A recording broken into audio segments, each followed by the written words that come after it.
Bismillah ar-Rahman ar-Rahim. Alhamdulillah Rabbil Alameen wa salatu wa salamu ala Rasulillah wa ala alihi wa sahbihi ajma'in. Assalamu alaikum wa rahmatullahi wa barakatuh. Allah subhanahu wa ta'ala says, O believers, do not take for intimate friends those who are not your kind. They spare no effort to injure you, to harm you. Indeed, they love all that distresses you. Their hatred is clearly manifest in what they say, and what their hearts conceal is far greater. Now we have made our messages clear to you, if only you can understand. Today, the hatred for Islam and Muslim is as clear as day, as clear as ever, both globally and locally. Whether that be the massacre and genocide of Muslims taking place in Palestine and Sudan, or the clear hatred that we can witness here on our streets with the rise of the far right. Even today, just driving here, I saw the flags that many of you will have seen. The England flags flying everywhere. If you drive past here towards the motorway, you can see some of them protesting with, at the hotels, calling against immigration. And even they're flying the Israeli flag as well, I saw. So subhanAllah, many of us may have thought that Palestine is all the way over there. It doesn't affect me. But it's here. The hatred is right in front of our doors, in front of our streets. So today I really, every week we will talk about what's happening in Palestine because of obviously the major events that are taking place. Every week the state is getting more dire and worse. But today I really wanted to focus on the challenges we face locally. But the key point we must understand is that what is happening here cannot be separated or detached from what is happening in Palestine.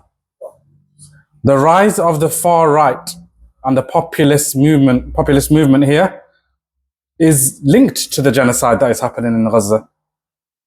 You have a very far right government in Israel, even though every government of Israel is illegitimate and they all want one thing.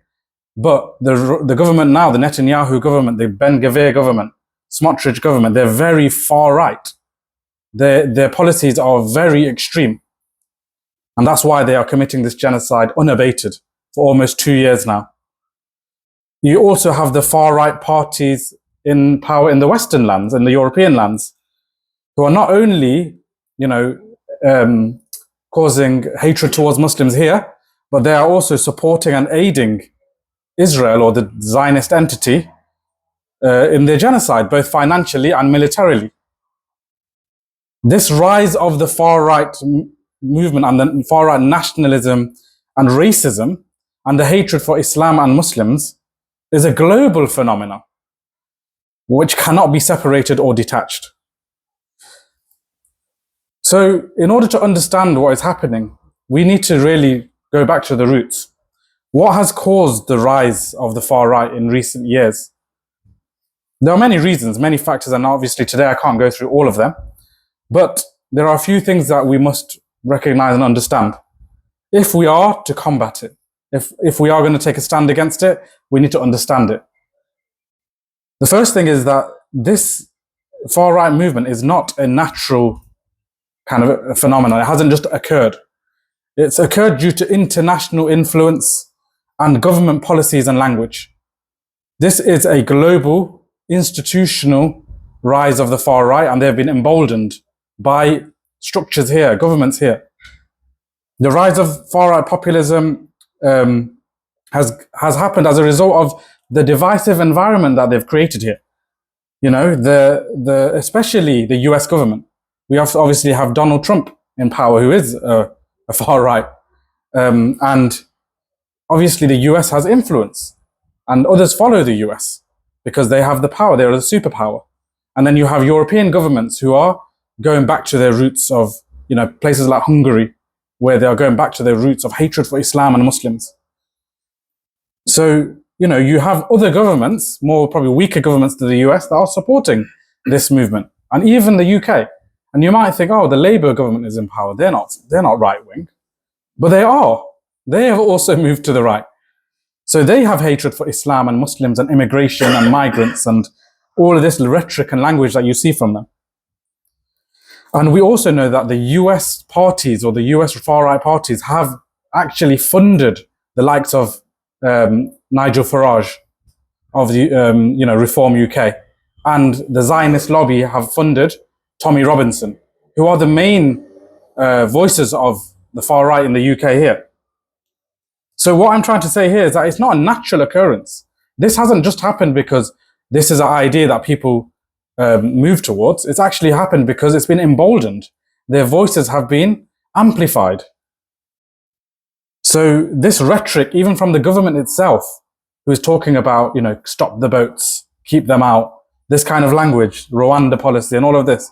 And many of you will be directly impacted. Obviously, so some of you even are probably at these hotels where, you're seeing these protests. So that's the first reason, that there is a global, agenda to push the far right. And we should know that this is what's happening and be aware of this. Number two, there is a misinformation campaign. And this campaign has, again, been amplified, has been exaggerated, and is all based on lies. So, they make claims that these migrants and these foreigners that are coming in, they are all criminals. They're all here to be robbers and rapists and, the worst of the worst accusations made against. And, and they don't only say this, they link it back to Islam. They say it is because of their Islam. It's because they are Muslim they're doing this. This is the claim that they make. Totally false, totally untrue, but this is their claim. They obviously have targeted the hotels and housing associations that are, actually giving asylum and accommodation to the foreigners and migrants that have come. But they're protesting outside, violently protesting, actually, attacking people, attacking the weak, women and children, because obviously they're not strong enough or brave enough to come here and protest out here because they know what will happen. But they will attack the sister in hijab, the little girl, they will attack. So the advice really to us is protect your women, protect your children. You also have councils taking action. So in Epping Forest, there was one man, can't remember what country he was from, one man, he did potentially committed a crime. He's been investigated for sexual assault. But that's one person.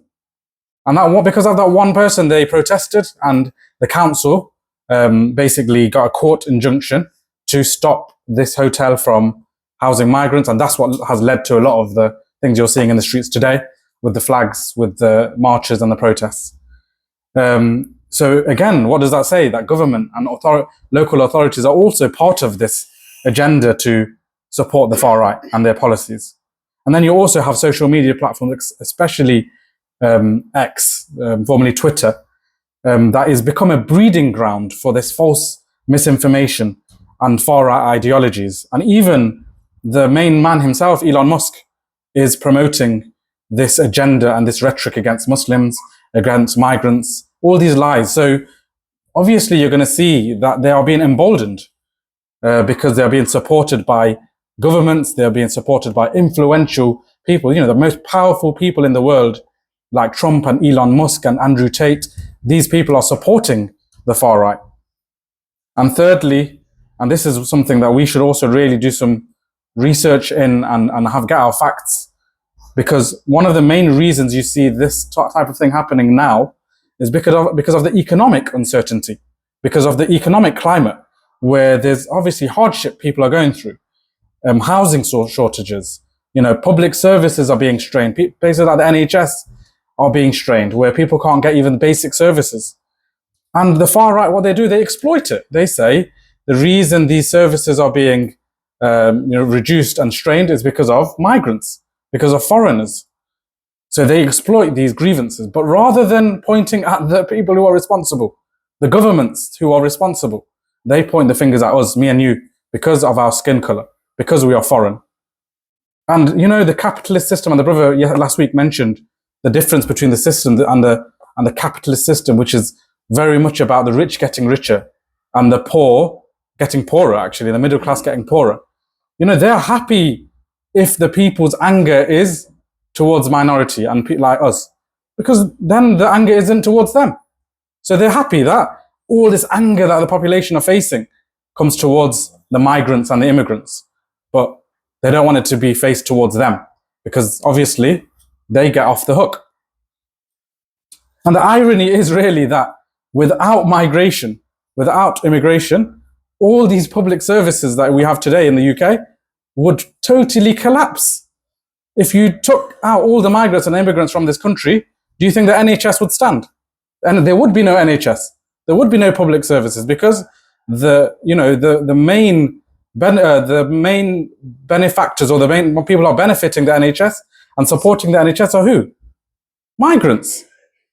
People like me and you, people like people that are from India, from Pakistan, from Afghanistan, all these places, and even from Africa. They're all supporting these public services that they don't have the education to do themselves, or even they're too lazy to do these jobs. So the other example of this, I don't want to talk, we need to talk with evidence. We need to talk with facts. So again, like I said, it's important that we research this. But Brexit itself is an example of this, that this rhetoric was used to take Britain out of the UK. But what happened as a result? Their economy fell. They got worse, less jobs, less services, because, people had to leave. And again, they're going down the same line of rhetoric. And, things are going to get far worse. Hence why it's important we talk about these topics. But what I really want to get onto is, how do we respond to this? Do we respond in the same way? Become violent and insulting? And no, we don't go to their level. We don't go to be thugs like them and, actually come up with stupid arguments like they are coming up with. Actually, what we should do is, first and foremost, we should protect our families, because these people are idiots and they will attack our women and children if they have the chance to do it. So be aware of that and protect them. Secondly, yes, we should be brave and strong, but we should also intellectually defeat them. And I'm not just talking about them, the ones that have no brain cells. I'm talking about them, the kind of normal British man who might not be racist, but there's a grey area because of the way the government is talking, that maybe they don't know whether there's a case to be said here. Maybe they are falling for these very simple arguments. So it's important that these people who maybe have a bit of sincerity, we educate them, and we show to them who Muslims really are. So what I wanted to quickly go through before the end of this khutbah is, what are the main arguments we can make against these claims? So that when we're speaking to our colleagues, when we're speaking to fellow, neighbors, we can talk with confidence. The first thing is that, they're talking about migration and immigration being a problem. But the reality is, mass migration is caused by Western intervention in our lands. If they didn't come to our countries, bomb it to destruction, destroy our economies, why would we need to come to these lands? My mom and dad wouldn't come to these lands if they didn't go into India and colonize India and modern day Pakistan and Bangladesh. Why I wouldn't come here? I'd be there. And many of you, I'm sure, would not be here. You'd be in your own lands because that's your culture. Islam is there. Why would we come to a land of non-Islam? But they destroyed Iraq. They destroyed Afghanistan. They destroyed Syria. They destroyed Sudan, or they're supporting what's happening in Sudan today. They're supporting what's happening in Palestine. So what do you expect to happen as a result of this? Obviously, people will want to leave these lands for safety, yes, but also for economic prosperity. We want to feed our children, feed our families. So no doubt they will leave. So you can't say this on one hand, that we get the immigrants out, stop the boats, and then not really recognize the root causes of why people are here. That's the first thing that we should tell them. The second thing is, they should be consistent in their arguments. Why is it that these far-right nationalists have no problem with the Ukrainian refugees and the European blue-eyed white man and children. They have no problem. They'll give them a house and home and shelter. But they have a problem with me and you because of our color of our skin, because of our religion, because of the fact that we hold Islam. That's hypocrisy. I would give them credit if they were consistent. And they said, we have a problem with all immigration. But they don't. Because, as Allah says, what their hearts conceal is far worse. Hatred has appeared from their mouths, but what their hearts conceal is far worse. And the other claim that they make, migrants are all criminals. This is the claim they make. But we know that in every single group of people, you have good and bad. You have the good and the bad. In Muslim communities, you'll have good and bad. In non-Muslim communities, you'll have good and bad. But what they try to do is they will take one incident and they will apply this to all the group. But again, you should hold them to this and say, look, the majority don't cause this. We're not the ones who created Jimmy Savile. We're not the ones who created Jeffrey Epstein. We're not the ones who have a mass problem of priests abusing young boys in churches. That's your problem. Don't put that on us. And again, we will face to our problems. If we do have problems in our community, we are the first to hold them to account. If we hear that there's a brother who is doing things that are against Islam, abusing children, abusing women, we will hold them to account. We're not going to hide it because it's not from Islam. They will, Islam actually has the capital punishment for things like this. We will hold them to that regard.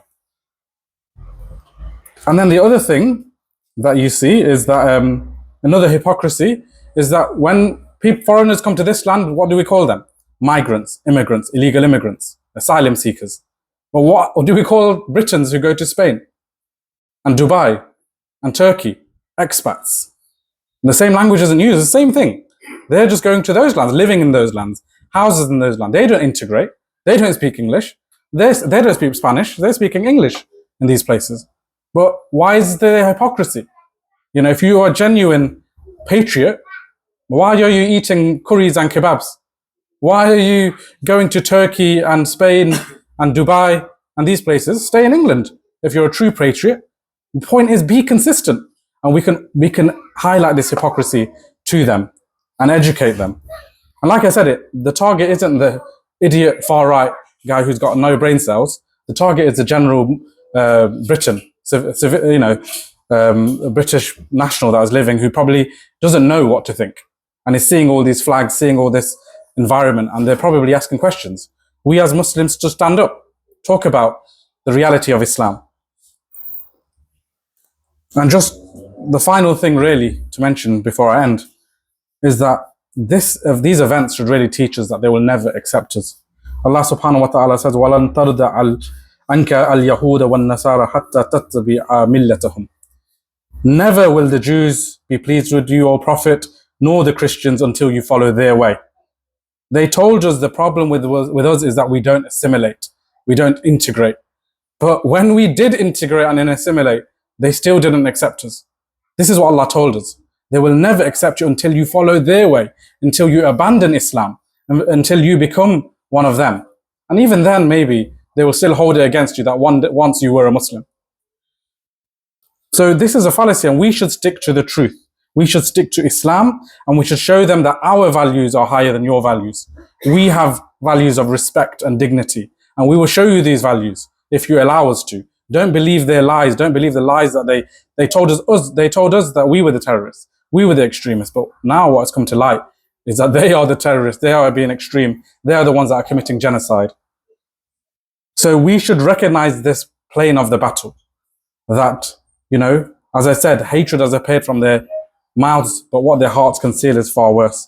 And Allah subhanahu wa ta'ala says that, nay, we hurl the truth at falsehood. So the truth crushes the falsehood, and lo, it vanishes. Woe to you for what you utter.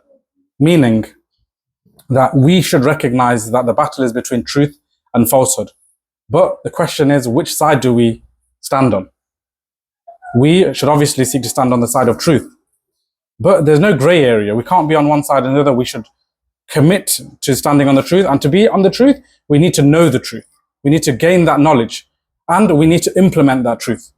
There's no more time to assimilate and integrate and believe that they're all our friends and we can all live together happily. And there can be that, but only if we stick to Islam and stick to the truth. So I end on the dua to Allah that, oh Allah, protect us and our families from the enemies of Islam and make us victorious over your enemies. Oh Allah, support the Muslims all over the world against the enemies of Islam. Support the Muslims of Palestine against the Zionist aggressors and their supporters and give them victory. Support the Muslims of Sudan against the forces of evil on both sides. Support the Muslims in the UK against those who wish to cause us harm. Oh Allah, allow us to hold firmly onto Islam and be on the side of truth against falsehood. Oh Allah, protect us from the whispers of shaitan and the distraction of this temporary dunya. Oh Allah, make us of those who will give victory to your deen and make it prevail over all other ways. وأقول قولي هذا واستغفر الله لي ولكم ولسائر المسلمين فاستغفروه إنه هو الغفور الرحيم. جزاك الله خير. Please make the adhan.